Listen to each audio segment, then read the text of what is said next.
نقاب، حجاب، برقع، ان سب سے ہمارا کیا تعلق؟ کیا فیمنسٹ نے بھی کبھی حجاب کے حق میں آواز اٹھائی ہے؟ کیا ویسٹ بھی ہیومن رائٹس کو ویسے ہی پروموٹ کرتا ہے جس طرح سے اس نے اپنے آرٹیکل میں ڈیفائن کیا ہے؟ تو آئیے جانتے ہیں ان تمام سوالات کے جوابات آج کی اس ویڈیو میں۔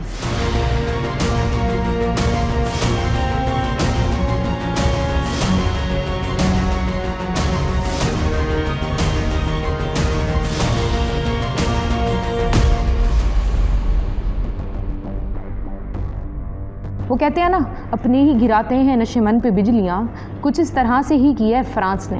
جیسے کہ ہم سب جانتے ہیں کہ 2024 کا اولمپکس اس سال فرانس نے ہوسٹ کیا ہے۔ اپنی ہی فرینچ پلیئر دیابا کناٹے کو صرف اس وجہ سے پارٹیسپیٹ نہیں کرنے دیا جاتا کیونکہ وہ حجاب کرتی ہے، اور ایسا پہلی دفعہ نہیں ہوا۔ 2004 میں بھی ہم نے سنا تھا کہ فرانس نے ہی حجاب کو بین کر دیا تھا۔ میں ایسے کئی کیسز آج آپ کے سامنے کھولنے والی ہوں جس سے آپ کو اندازہ ہو جائے گا کہ حجاب، نقاب، برقع، ان سب کا مسئلہ کس طرح سے ایک عالمی مسئلہ بن چکا ہے اور اس پر بات کرنا اب کیوں ضروری ہے۔ ایک طرف ہمارا ہمسایہ ملک یہ کلیم کرتا ہے کہ پارٹیشن کی کیا ضرورت تھی، ہم بھائی بھائی بن کے بھی تو رہ سکتے تھے نا۔ ٹھیک اسی ملک سے ہمیں یہ خبر بھی سننے کو ملتی ہے کہ اتر پردیش میں انڈین پالیسی ریسٹرکشن کی وجہ سے حجاب کرنے والی اسٹوڈنٹس کو ایگزامینیشن ہال میں نہیں بیٹھنے دیا جاتا۔ 2010 میں ترکی کی فاطمہ بینلی جو ایک لائر ہونے کے باوجود بھی کورٹ میں صرف اس وجہ سے نہیں جا سکتی کیونکہ وہ حجاب کرتی ہے۔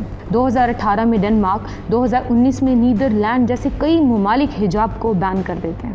رہی صحیح کسر اسلامک فوبیا اور 9/11 کے انسیڈنٹ نے پوری کر دی۔ اس سے ثابت یہ ہوا کہ ورک پلیس سے لے کر پالیسی ریسٹرکشن، میڈیا ریپرزنٹیشن سے لے کے ڈریس کوڈ تک حجاب، نقاب کرنے والیوں کو مائنورٹی سے بھی بدتر ٹریٹ کیا جاتا ہے۔ ایک طرف ویسٹ یہ کلیم کرتا ہے you have a right to clothing, You have a right in your religious practice.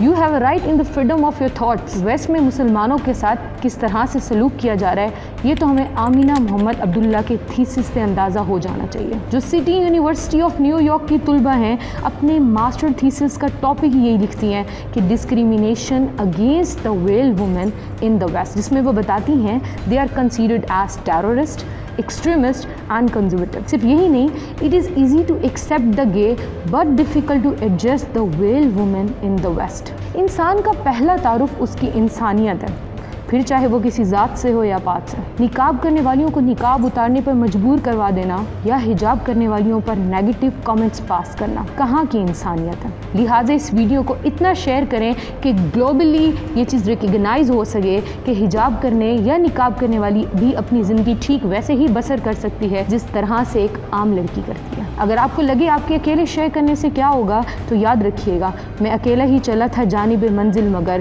لوگ آتے گئے اور کارواں بنتا گیا۔